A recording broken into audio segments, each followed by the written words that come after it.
explained something that we left kind of dangling. This is going to sound very enticing to everybody listening to that. And also heartburn. Ooh. Because you're eating pizza. You've already eaten half the pizza. I swear I'm not a fat fuck. It's a good pizza. And we're all fat fucks. Not really.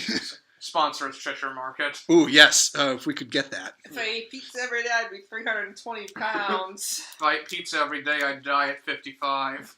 We already might. Yeah. But regardless. Welcome back to the Hack Fraud Show. Our, opening things have less and less to do with anything these days, I've noticed. Welcome to another episode of John Doesn't Know What He's Talking About, with silent judgment from Reed and non-silent judgment from Tyler. Boy, that's true, isn't it? Wow. I feel I'm humbled already. Starring Japanese auteur and noted dead person Akira Kurosawa. Yeah, okay. Hello, darkness, my old friend. Woof. Okay, so this is God. I feel like we hit a peak of professionalism somewhere along the line, and we have zoomed past it. Well, I think I was listening to this podcast. I think it was either last week or the week before that I realized, man, this just sounds like a recorded conversation.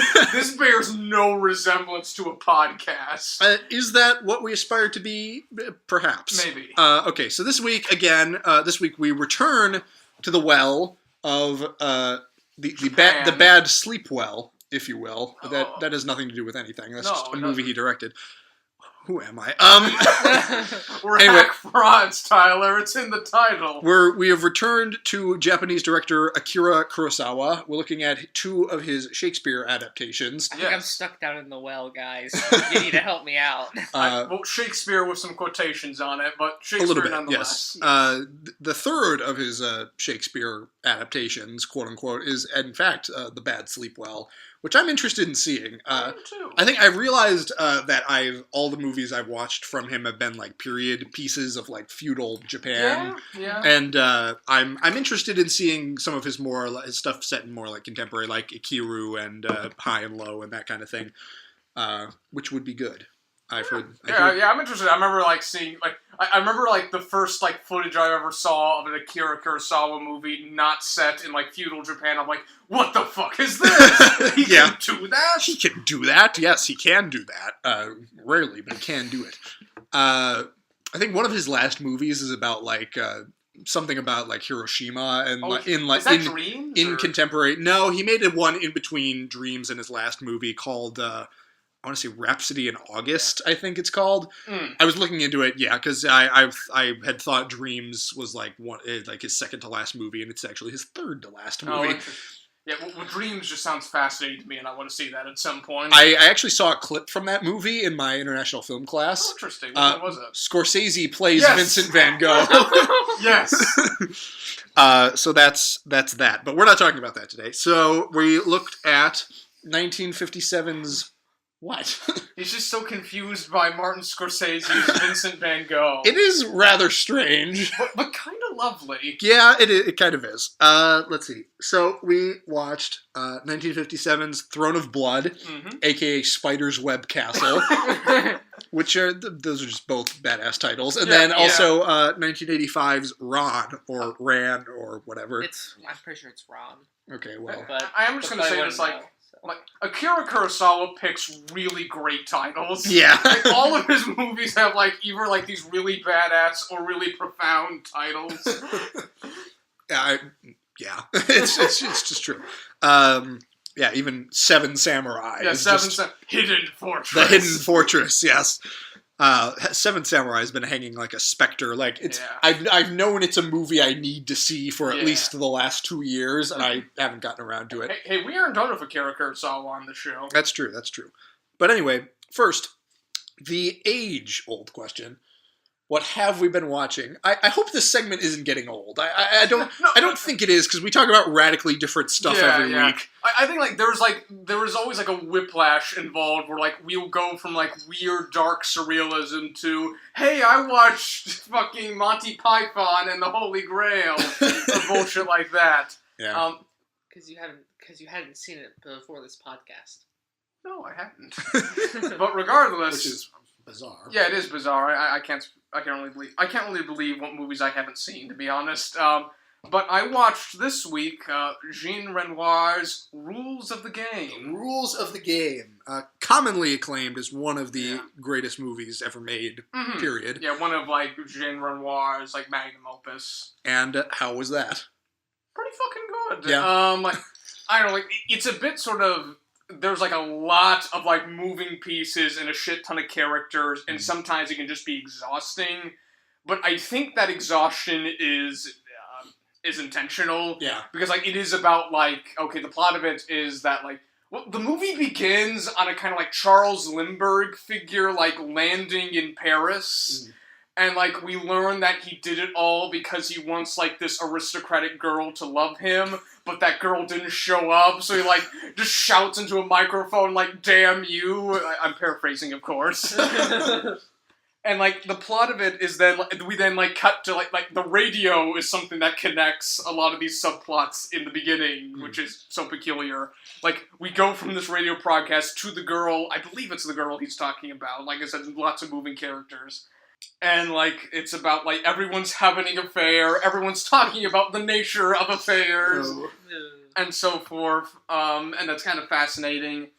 Then they go to, like, this huge mansion where there's gonna be a hunt, and it's all these, like, aristocratic figures, and it's kind of strange, because there is a sort of, like, end of aristocratic age to it, even though, like, that was technically World War I, but he already made a well-acclaimed World War I movie, so I think this is kind of part 2 of that sort of, like, modern fall of Rome idea for him. Well, this movie was made before World War II. Wasn't it? And there is also this kind of, like, wow, next year the Nazis are going to invade all this, and, like, that's really interesting. But, like, the hunt is really fascinating, and, like, at one... Like, I swear to God, they're shooting real rabbits on screen. And it's kind of...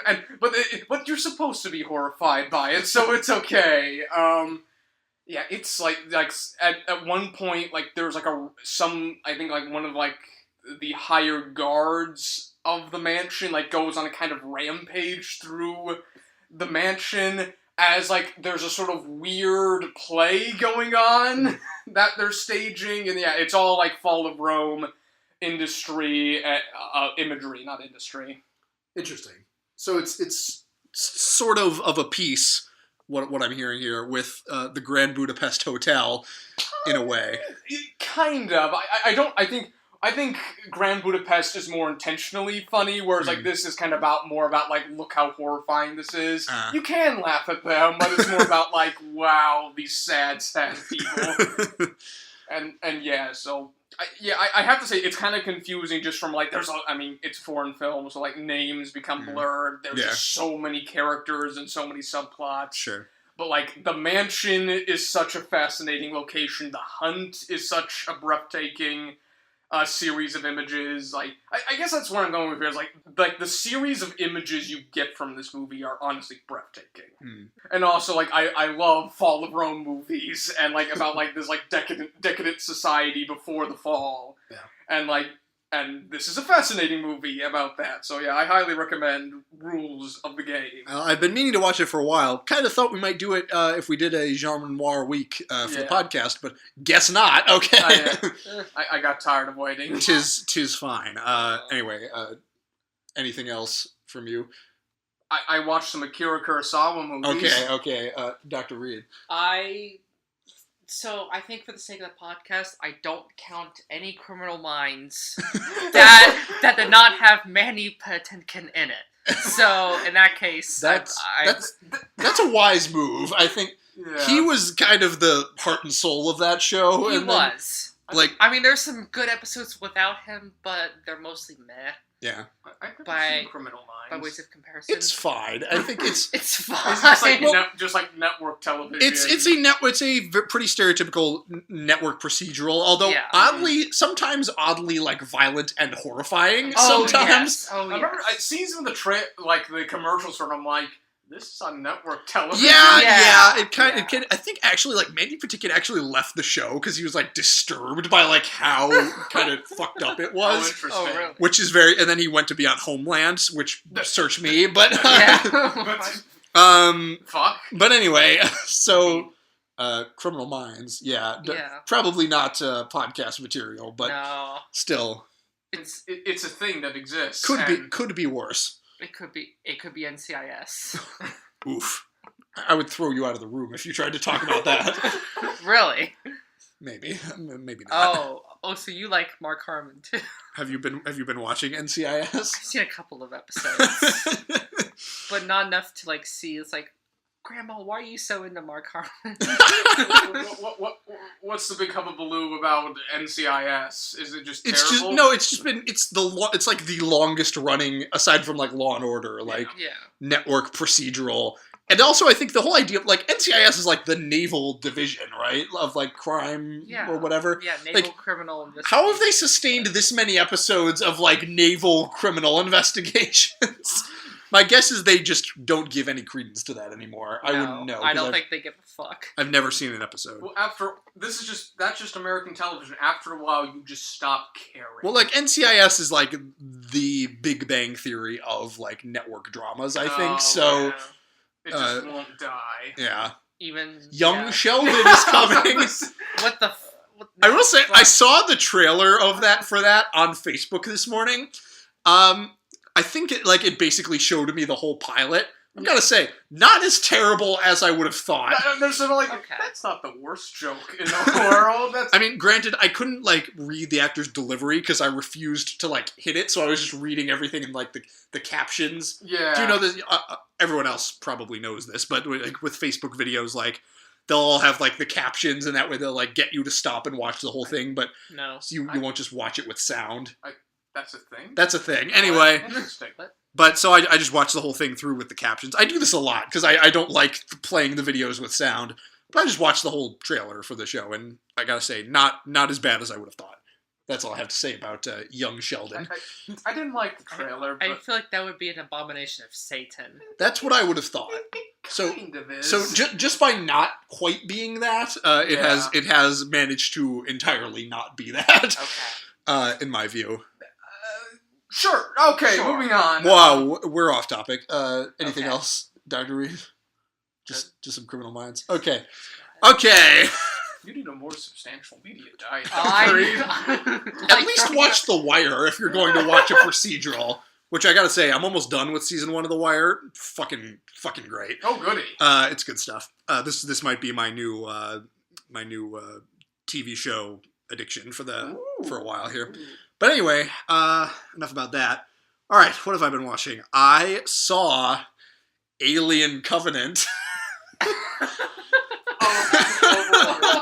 Oh boy. And I think my not quite accurate review of this movie is, it's not bad, but it sure as shit ain't good. So let me frame this. This movie, God, I don't even. So the first third of it, the first act, is exactly Alien. Like it is the Force Awakens version of Alien. It's just Alien with everything turned up to 11. Director. Right. Like it's just exactly the same. You got the ship going through. Well, actually, okay. So there's this like cryptic opening scene that I didn't really understand because I haven't seen Prometheus, but very obviously it's going to play into things later. I will just say this up front: Michael Fassbender is a treasure. Of course. So ship going through space to like colonize a planet. Some kind of accident occurs. The crew is woken up. As has happened. Yes. I will say, like, the crew of the ship is composed entirely of couples, which is a fascinating idea that the movie does nothing with. Interesting.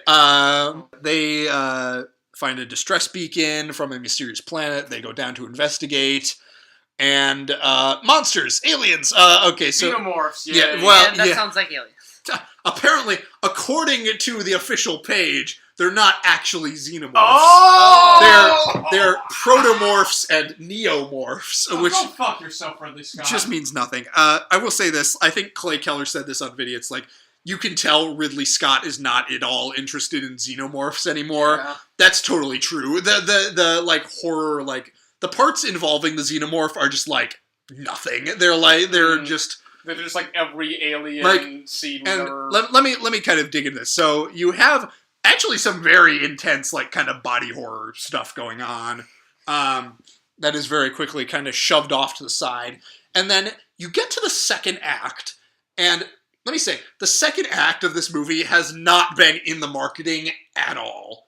Like, nothing. There's a whole second act of this movie where, like, the crew goes on this weird, like, side diversion where they meet Michael Fassbender as David, the android from Prometheus. Michael Fassbender also plays in this movie an android named Walter. So, let me just say, the only two actual characters in this movie are both robots played by Michael Fassbender.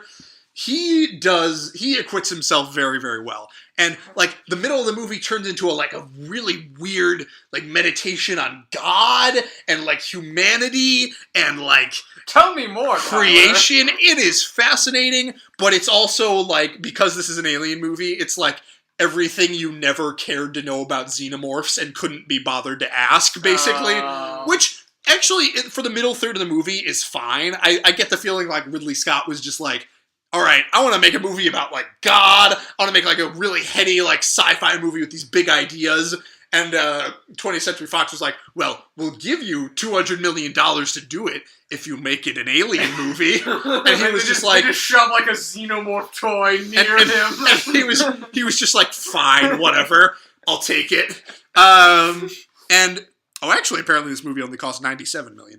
Ooh, cheap. But less than 100, which is like an indie movie by blockbuster standards. Anyway, and then the third act of this movie is just nothing. It is a pointless, like, you know, third act showdown with another. Like, there are like 5 different, like, xenomorphs in this movie. Like, it's really weird. Like, the first act, like, you get like these, like, creatures, like, you know, like, they burst out of people's bodies and everything, and then, like, they, like, scutter off, and then, like, during the second act, they're, like, dispatched, and then there's, like, another one that comes out, and it's, like, I don't know. And they have the sound effect from the original. Anyway, it's, like, I can't emphasize how almost a good movie this is. Oh, no. Like, how, like, really kind of interesting the second act is, but the rest of the movie is just, it's just not anything. Michael Fassbender's great, and here's the thing.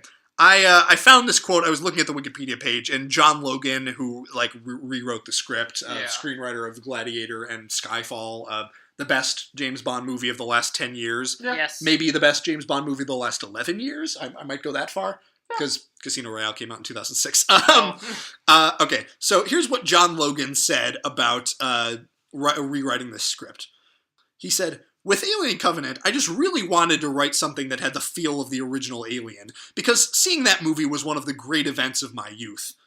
When I started talking to Ridley about what became Alien Covenant, I said, you know, that was a hell of a scary movie. We tried to recapture that with Alien Covenant, while also trying to pay homage to the deeper implications of Prometheus. The more I hear about this movie, the more I think, like, maybe I should watch Prometheus. Yeah, I mean, I had no interest in Prometheus after seeing this movie. I think I'm going to see Prometheus, because it seems like that movie, like, was all the weird, like, philosophical, like, stuff without the xenomorphs. And that's what I'm hoping, at least, it is. And, like, that movie was so polarizing, and you kind of, that's your bread and butter. Yeah, like, I'm fascinated by polarizing movies. And, like, I get the sense that that movie probably isn't done very well on a storytelling level, but I feel like I still might enjoy it, depending on how compelling the ideas are. It sounds like a gorgeously shot ideas movie, and I love gorgeously shot ideas movies. So, that's Alien Covenant. I guess tacitly recommend. If it shows up on an advertisement, you won't shut it off. Sure, we'll go with that. Okay, what else have I watched? I watched Stephen Frears and Peter Morgan's The Queen. Ooh. Good movie. Helen Mirren is great. Peter Morgan, it's interesting. He seems to be like the British, like, Aaron Sorkin in a way. Not in terms of, like, his dialogue, but, like, he seems to have, like, a really idealistic view of, like, the British monarchy. Oh, okay. And that all comes across. So this movie is centered around, like, the Queen and the royal family's response to Princess Diana's death. I think I've seen part of this movie. Yeah, it's pretty interesting. Michael Sheen plays Tony Blair, who has just been elected. He's great. Helen Mirren is great. The acting across the board is pretty strong.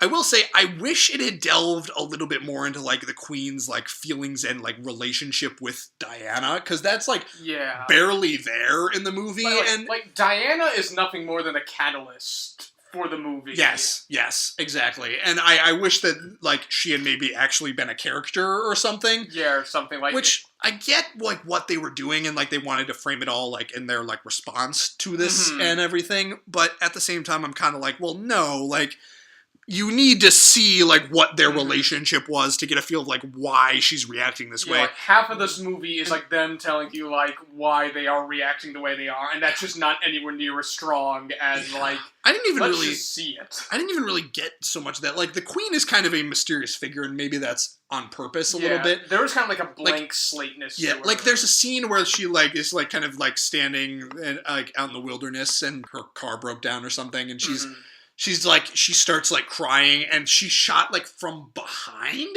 and it's like, okay, that's a choice, I guess. So, I don't know. It's not perfect. I did like it. I also, I mean, I'm not British, so I can't really say too much about it. I'm assuming this movie plays better in Britain, where they're, like, more familiar with, like, the politics and things of it.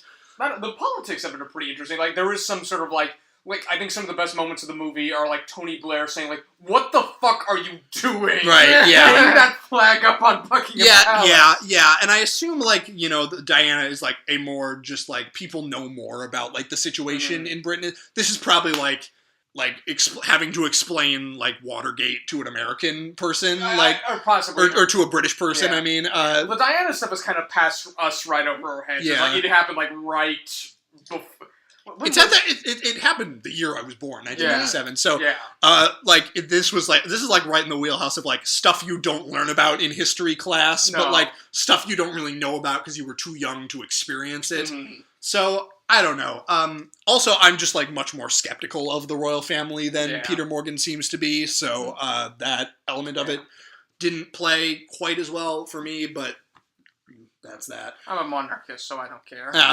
That's fine. Of course, granted, there are a lot of people that are skeptical of Tony Blair, but there's for reasons. I know. I think there's, like, a lot of things to be written about, like, the depiction of the royal family under, like, Queen Elizabeth II, and sort of, like, how we view, like, Tony Blair before Iraq and George W. Bush. Well, that's the other thing, is that I know almost nothing about Tony Blair, and, like, through his kind of arc through the movie is just becoming more respectful and admiring of the Queen, and whether that's, like, totally true or not is, like, whatever, but I can give you the BBC view of Tony Blair if you want. What's that? He's a quote-unquote democratic socialist, except he's actually a neoliberalist. But well, the whole big thing with it Tony is, Blair's like, interesting. When he first comes in the movie, like, there's a whole big thing about, like, how he's going to modernize Britain, and then, like, over the course of the movie, his wife, like, really becomes, like, a Job's wife kind of figure, where she's, like, ragging on the monarchy, and he's like, oh, come on, like, give her some credit, and you're kind of like, I feel like you could have taken a little bit more of a, like, I don't want to say cynical, but a slightly more skeptical approach. I don't know. It kind of has that long live the king sort of thing. Which is fine. It's good. It's a worthwhile movie. Helen Mirren's great. Well, Helen Mirren's great in everything. Yeah. So that's that. Let's see. Months after buying it, I finally rewatched Richard Linklater's Before Sunset. That's just, it's a perfect movie. It's Which one is Before Sunset? It is the second one in the Before trilogy. That's the one where they're walking around Paris. It's pretty much takes place in real time. It's only 80 minutes long. I don't know if it was just, like, the emotional, like, space I was in, like, as I was watching it this time around, but I was just like, this movie is perfect. So that sounds interesting. That's that. And then finally, I rewatched a pretty much forgotten Coen Brothers movie. That would be 2001's The Man Who Wasn't There. Oh yeah. That movie. I think, you know, the Coen Brothers kind of have a few modes. I would put it in kind of the space of, like, Barton Fink and A Serious Man, where it's kind of an existential kind of but it also has some like kind of dark comedy, like kind of sort of thriller elements. But interesting. The so predominant, it's like really opaque. yeah, and weird. it's not quite as like opaque and weird as Barton Fink and Serious Man, but few things are. Yeah, but it's interesting. I will say, like the first half of this movie is great. Billy Bob Thornton gives a very compelling performance. James Gandolfini shows up. It's a very interesting. This movie's absolutely gorgeous. It's shot in black and white. Roger Deakins. It is definitely one of their best looking movies. I think it's very much influenced by like 30s noir and that kind of thing. 40s noir. In the second half, it kind of goes off the rails a little bit. It becomes like more conventional and like kind of like dark in a way that the Coen brothers usually aren't. Like really like unpleasantly dark and kind of gruesome and. The Coen brothers are weird because like their movies are dark and existential, but there's always kind of like buffoonish comedies. Yeah, well, that's the thing. Like I was reading an essay about this movie, and it was like usually like when the Coen brothers get dark, like it's either like there's either like comedy, like it's either like played for comedy, like or if it's played straight, it's like look at how horrifying this is, and like really like you feel the weight of it. Like Fargo, like kind of does both. Honestly, Man Who Wasn't There then like doesn't do either. Like it's not funny, but it's also not like treated with like the weight of something like No Country would treat it. So it's weird. Like I said, the first half is great, but it writes a lot of checks that the second half doesn't cash. This movie sounds really interesting. I don't know. There is good stuff in it. There's a part where like Tony Shalhoub shows up as this like kind of dirtbag lawyer who like gives this big speech about like Heisenberg's uncertainty principle and how that relates to it. That is incredible. So there's a lot of good stuff in this movie. It's not top tier Coen Brothers, but I don't know what happened. They just kind of got lost, I guess, a little bit. And this was right around the time that they were going into like they made this was right before they made Intolerable Cruelty and like The Lady Killers. So it was kind of that slightly fallow period before they roared it's the back period in. No one talks about. Yeah.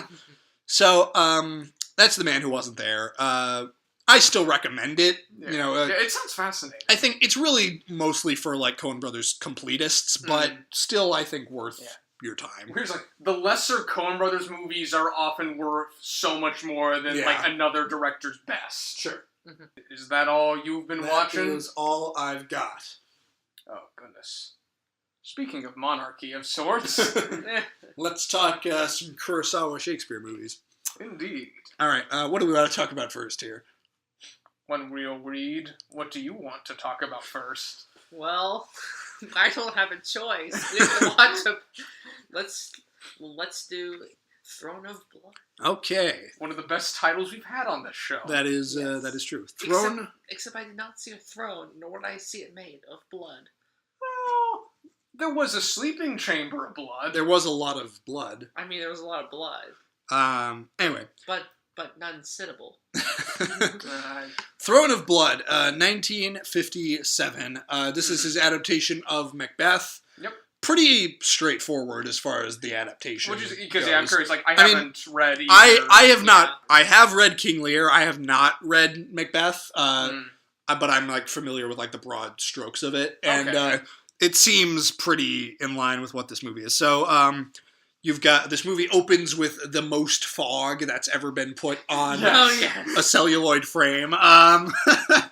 The whole movie is like dressed in fog. Yeah. I think they shot it like on the slopes of Mount Fuji, and the fog just envelops everything. Kurosawa like loves to use the weather to kind of invoke the atmosphere of the movie. I know, like, a fascinating thing I find with like Kurosawa is that like there's like he's got like very theatrical instincts. Yeah. So like his acting is always like the acting in his movies is always grandiose. He always has like these massive constructed sets. Yeah. But like he's always just like shooting in mountains or in forests, and there's kind of like a pseudo like there's a very nature heavy feel to his films. Yeah. And also how he films that, especially with people on the move, is very fascinating. Yeah, like often like cameras pretty far back. Right. And I think so there were a couple of there was that video essay that John that you sent about Ron, and it was like brows held high, summer of Shakespeare. Held high, yes. Anyway, they also did one on Throne of Blood. In that, he talks about how like, Shakespeare was entirely like text based, and like there were very few visual elements to the staging of those, like when they were originally staged. Where Kurosawa like just fully understands how to transplant this to a visual medium. He's very good at that, very good with the staging of everything and using the environment. There's also like the fascinating bits of like transplanting Shakespeare into Japanese culture and using like no theater and like Japanese traditions and folklore. Right. So you have frequent Kurosawa leading man Toshiro Mifune as God, what is his name? Washizu, the Macbeth analog. He and his friend are kind of like coming back to Spider's Web Castle from a great battle and encounter a mysterious spirit in the forest who prophesies that they will rise in the ranks of sorts, and Washizu will become lord of the castle and whatnot. Again, basically Macbeth. So yeah, all this stuff goes down. I guess really what we should be talking about is just kind of the formal elements of this. Yeah, because Shakespeare, like we are not literary critics. It's kind of difficult to talk about it on like a Shakespearean level. Yeah, and plus I have limited background on Macbeth. Yeah. Toshiro Mifune is always great, if a little crazy. Crazy eyes. Crazy eyes. Oh, yeah. That's a very apt name for him. You get his wife, the, of course, Lady Macbeth figure, who, like, kind of eggs him on to his, like, violent deeds. She's great. She, help me out here. I know. Well, I think sort of like there was a sort of like we have Mifune, who is like really sort of idealistic and all about like the system, and that like I will remain loyal to the Great Lord. Whereas like the wife's like you must like kill or be killed. Like if you are not like constantly like on your toes and like killing your way to the top, you will be killed. And like she is like very skeptical of the system, and like she is like proposing the ideology of like, there is no good king. There is no reason to be honorable. Just get your way to the top just to be safe. Well, you get that great thing where, like, the current Great Lord, like, actually killed his predecessor as well. Yeah. And, like, when they come, like, to stay at his castle, or, like, when he comes to stay at their, like, garrison or whatever, like, they have to sleep in the room where he killed the guy, and, like, there's still blood on the floor. Yeah. And, like, in the scene where she sends him to kill the Great Lord, like fascinating scene. He leaves to do it, and like she kind of like stares at the blood on the floor, and like everything gets quiet, and then you like get the score kicking in as like the murder is happening. Well, it's not in this fascinating ways where like you have like he leaves the room, and like we just stay with the wife, like looking around at the blood, and like the only way we know he did it is score, and he comes back with like a blood-stained spear. Yeah. Which is just such a fascinating way to film that. Yeah. This movie, I really liked it. It's obviously like a master at work. He's got a very great command. The sets are incredible. It's gorgeously shot. The fog. The way also he does like the spirit, like there's a weird like glow like coming from him. Yeah, I thought that was really fascinating. Like, and the makeup makes it look like it's almost like a masked person. Yeah, it's really good, and also that like final kind of like piece where he's like speaking to his troops, and they kind of turn on him and shoot all the arrows at him. Which he's just running around screaming as arrows plummet around him, and I think like to speak on like, because it's technically overacting, but like the world that Kurosawa built, and that like this honor heavy, like really not really nationalistic, but sort of like heavy into the system, like this great honor system. Yeah. And like how like everyone's screaming, and how like everyone is compensating for like their rank of sorts. Yeah. And like that's, and like to see that wrought out, and like the fear in his eyes as he's shot with arrows, not just in hey, I'm getting shot with arrows, but like, my troops have betrayed me, they are shooting at a great lord, this sort of crisis of like, I can no longer, this system I have worked for is now trying to kill me. And that's you get that great moment where he's like, it's treason to kill a great lord, Yeah. and they're like, well, who killed our last great lord? Which is just great. Yeah. And the immortal image of like that arrow going through his Yeah. neck, which is just shockingly realistic. Yeah. There is also like the image of like him like trying to pull out his sword like to commit suicide, but then he just falls dead. Yeah. And probably in that scene, I really love the image of like he's like surrounded by arrows, but he just like side shuffles right through them. I don't know, like the stuff of Japanese honor cult, like feudal Japanese honor culture, is fascinating. I find it a little bit less so. Oh, interesting. But, I don't know. That for some reason doesn't snag me as much as maybe it could. I don't know. I do love that scene where he like sees the ghost of his friend who he has killed, and he just kind of goes crazy and like starts trying to stab the ghost. We have classic Shakespearean madness on display. And his wife is like he's just drunk. He just gets this way when he drinks. You leave. Yeah. I told you to leave. Yeah. Which is all just great. I don't know. I mean, it's a pretty standard kind of transposition of Macbeth, but it's done very well. It's, gorgeously put together. Mm-hmm. There's a lot of great elements. He kind of pulls from like the traditional like Japanese theater tradition. Yeah. Which is great. I know. I sort of like. I guess I just adore this movie's like English culture through the eyes of Japan. Like I just find it just such a fascinating thing to see. Yeah. I'm gonna say this seemed very Shakespearean, yet it didn't. No. At least, like following along with the subtitles. I know, it definitely wasn't old English, but it definitely, the dialogue definitely had that Shakespearean feel, especially with talks of "my lord, my lord." Oh, you're definitely right about that. Yeah, like the translation of the dialogue is very kind of like, I don't know if it's period accurate, but it's like got that period piece feel of like very formalist, formal kind of, everyone speaking in kind of grand terms. Everyone like walking on like feudal traditions and that sort of. Like I think I read Criterion had a little like the Criterion DVD of this, which I got from the library. Actually has 2 sets of subtitles. I just watched it with one because I was not a subtitle completist, but one was done by like a Shakespeare scholar and one was done by like a Kurosawa scholar or something. So like they had different kind of interpretations of like how to kind of transpose the dialogue. Which one did you watch? I think the Shakespeare scholar one. I think I'm not totally sure, but so that's interesting, and you kind of see this in Ron also. Like they're very kind of formal with the dialogue, and it's all very like kind of grand terms, which is interesting. Like you were always like aware of somebody's rank and how much that rank defines them. Yeah, like, definitely. It is as much about Shakespeare as it is about like Japanese feudal culture. Yeah. So fascinating movie. Also, the trees moving, it looks amazing. Oh, it looks incredible. Yeah. That's an incredible shot with like the trees coming out through the fog. And that's just great. So, Throne of Blood. Yeah. Pretty fucking good. What do you think, Reed? I wasn't sure about this movie. Oh, interesting. Why is that? I don't know. I think it was just late. It was late when I watched it, and there was so much fog. It was black and white, so it looked like, I'm tired.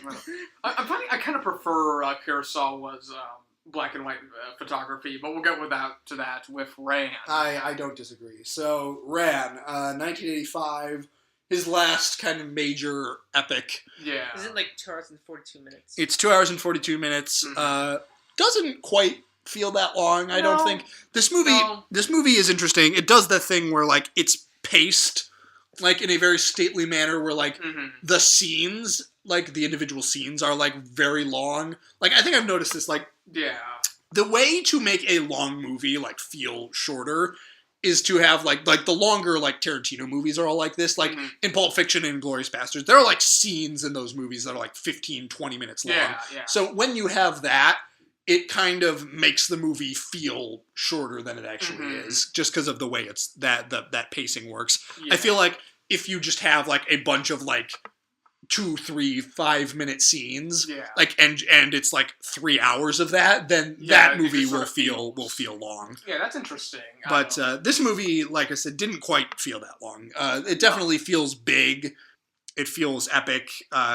It's a grand movie in every sense. I guess I'm just finding like every movie like over like 2 hours 15 is just gonna feel a bit shaggy and a bit all over the place. Yeah. But anyway, so this is his kind of version of King Lear. Apparently, that kind of happened by accident. Yeah, which is fascinating. He was just kind of reinterpreting this old like Japanese fable about like a father who like tried to tell his sons like, hey, like, separate you are weak, but together you are strong. Mm-hmm. And Kurosawa was like, wonder if I could twist this. Snap. Yeah, snap the 3 arrows. But it ends up kind of being a somewhat loose interpretation of King Lear. Now, I actually have read this play, and it starts out as a pretty straightforward adaptation and then kind of gets looser as it goes. Because it starts off with sort of like a man tries to split his kingdom with his 3 sons. Yeah. So the daughters are like gender swapped for sons. He divides up his kingdom. The youngest one is like unafraid to speak truthfully and like frankly to his father, which gets him like banished and disinherited basically. And then his other sons like just kind of deviously turn against him and disrespect him, and he kind of slowly goes mad. I did like this movie. It's got a great grand scale to it. That like battle sequence where like his Lord Ichimonji is the guy's name. That actor is just, the makeup they put on him like to make him look like he's just like wasting away as the movie goes on that's so fascinating, incredible. But like that that big battle sequence where like both of his sons send armies to like attack his castle and kill his like vanguard, like, is just incredible. This was like the most expensive Japanese movie ever produced at the time, and the scale it's easy to see why. Is incredible. Yeah. Like, just like even like the first scene where it's just like them just talking at camp. Yeah. You just have these mountains in the background. These huge wide open vistas of like the Japanese countryside. Like right from the get-go you just get the sense of like, God fucking damn it, Kurosawa actually went to these places. Yeah. He got armies of people to charge down mountains. And it is just fascinating. Yeah, and the colors are also vibrant. The blood in this movie is just so...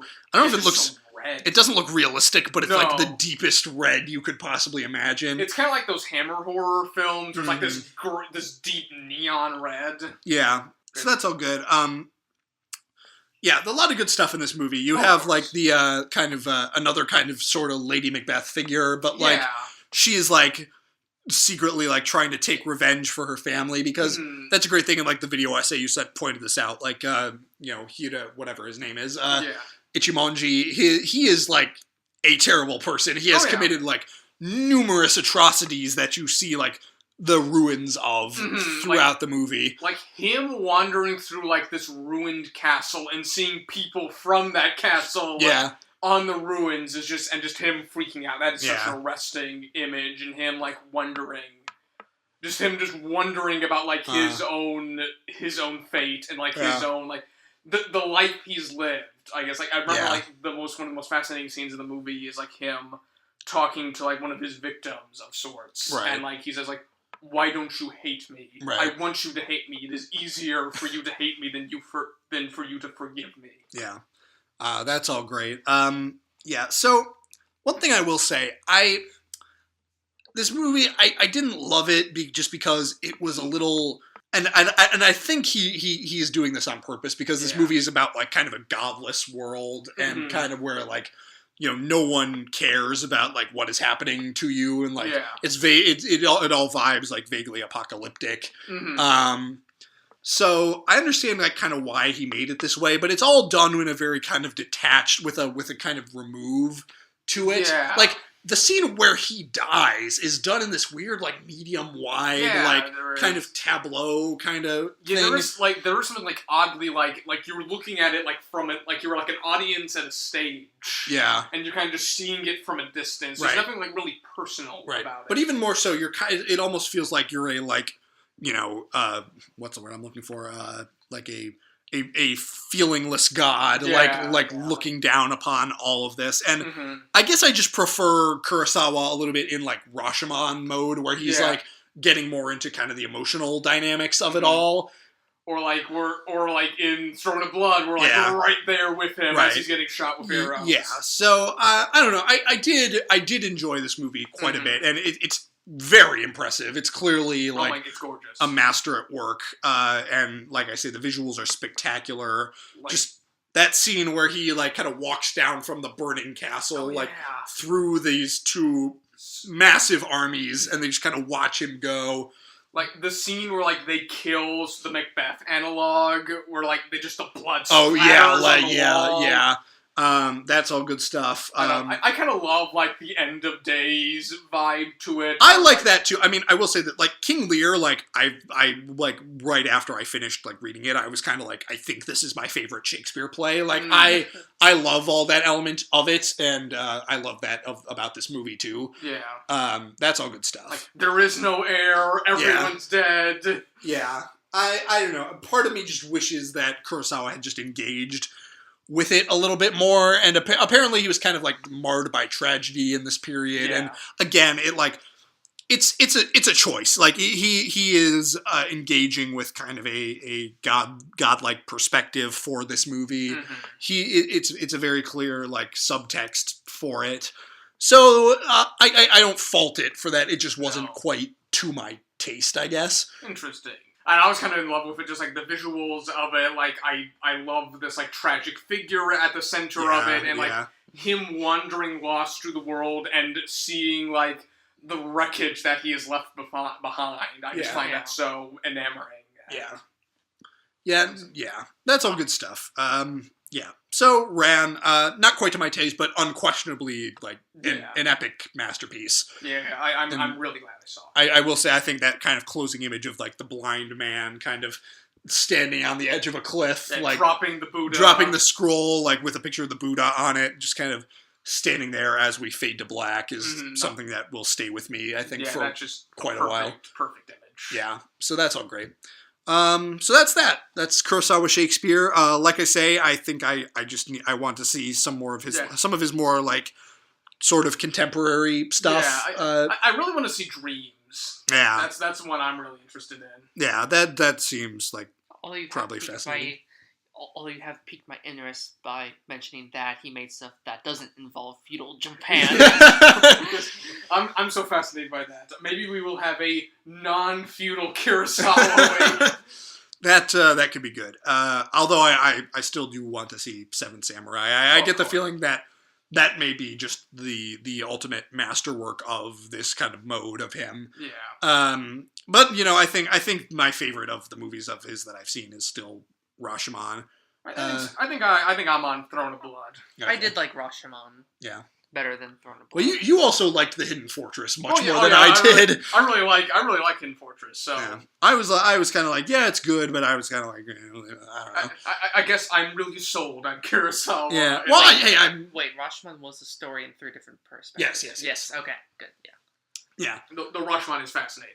Yeah. Yes. Well, the Hidden Fortress for me, I was just kind of like not a lot of it's very slow, and I was just not as caught up in the feudal Japan trappings of it as you were, which is fine. I don't know, and also the princess really annoyed me. I guess I just felt like Kurosawa's sort of modern, cynical view of feudal Japan. I just find that just really fascinating. Yeah. No, that's all good. I mean, he's clearly a master. I've said that several times now, but it's just true. Well, there are just sometimes, like, in all of these movies, you just look at it and you just go, wow, this is a man who knows what the fuck he's doing. Yeah.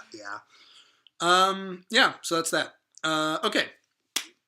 So, as I was saying to these fellows before we started recording, I think we are going to have to take next week off due to some personal circumstances.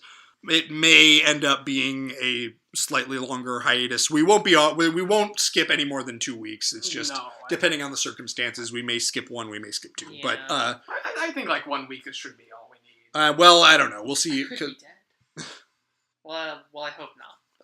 But it all depends on like my circumstances. I think I can figure something out. I'll keep you posted on it. Yeah, just keep us updated and we'll move on from there. Our 7 viewers will be waiting with bated breath. Yes. Yeah. When we come back, should we just do the Christopher Nolan episode? Fuck, let's do it. Okay. Let's do it. We've put it off long enough. Oh, God. The War of Dunkirk. Yeah, well, we won't even be able to talk about Dunkirk, which may shorten the episode a bit, but I think there is an epic fight coming, not unlike the one glimpsed in Ron. So, okay. For this episode, I think we should all watch Memento. I've been meaning to rewatch that. Yeah, I am like his I'm Here movie. Yes. I am going to rewatch Inception. Mm-hmm. And I probably should rewatch Inception. I haven't seen it, so... Oh, you should watch that. I should probably watch and then, this is not an assignment, but I think I'm going to go back and rewatch The Prestige, just because that's one I've been meaning to revisit. What's one I should rewatch for this? Because I'm thinking, like, I think there's, like, some... I can't really think of one in particular I should go back to. I don't know. I'm just kind of going on Interstellar. I'm just going on a mini binge. I haven't seen that yet. I just rewatched Interstellar, and I never want to see it again. But if you want to subject to yourself to that, by all means, go ahead. I know. I think like Interstellar is just like I think a really clear delineation of what's wrong with the Nolan style. Yeah. So like that might be helpful for me alongside that. But also I think just for the sake of memory, I should watch Inception. I don't know if we're going to fight as much as you think, because I definitely recognize the flaws with Christopher Nolan. I mean, I think I love Inception. I haven't watched it all the way through in a couple of years, so I'm going to have to go back and see what I can see with that. Let's be clear about this. I'm not like Darth Vader having you hold on to the left saying, join me in the dark side. I am just trying to see like what the big hubbubaloo is. Like I want like an honest, like subdued conversation about like the merits of the Christopher Nolan aesthetic. Well, we've been teasing. We're going to go the other way and say, I have lightning hands and I will force you or you will die. Well, we've been teasing it like it's just going to be a war that will tear down the podcast, and I don't think it's going to be that. No, I never wanted it to be that. So we will see. So when we come back, whenever that is, Christopher Nolan, and then we will officially launch into the summer of Europa / possibly summer of just foreign filmmakers. Yeah, possibly. / we want Japan. / we might just start with Korean movies. But that's that. We could call it the summer of Axis. No. Korea wasn't part of the Axis. I think we were part of Japan. By proxy. Oh, shit. All right, well, clearly I don't know anything about history. That's not true. I know a little bit. Anyway, so that's coming your way. Well, see, but I also want to watch some Italian movies. Oh, but they were part of the Axis. I want to watch some British movies. That's okay. And some French movies. So that's that.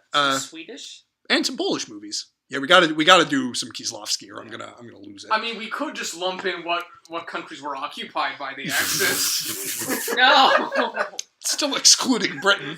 Okay, we're not doing such a weird theme with this. Okay, we'll figure something out. We're doing a deep dive into foreign directors this summer. But first, Christopher Nolan, which. He's technically British, so he kind of counts, I guess. But he's also defined American blockbuster filmmaker. Well, he's like Kubrick in that he like makes very American movies within the Hollywood system, but he's also British. Yeah. So, okay, that's that. Okay, thanks for tuning in. We'll see you at some point. Abomination, what's wrong? What's wrong, Abomination? Do you have radar ears? Yes, you do. You do have radar ears. We do have a guest star. His name is Abomination. His actual name is Maui, I think. Maui? Yes.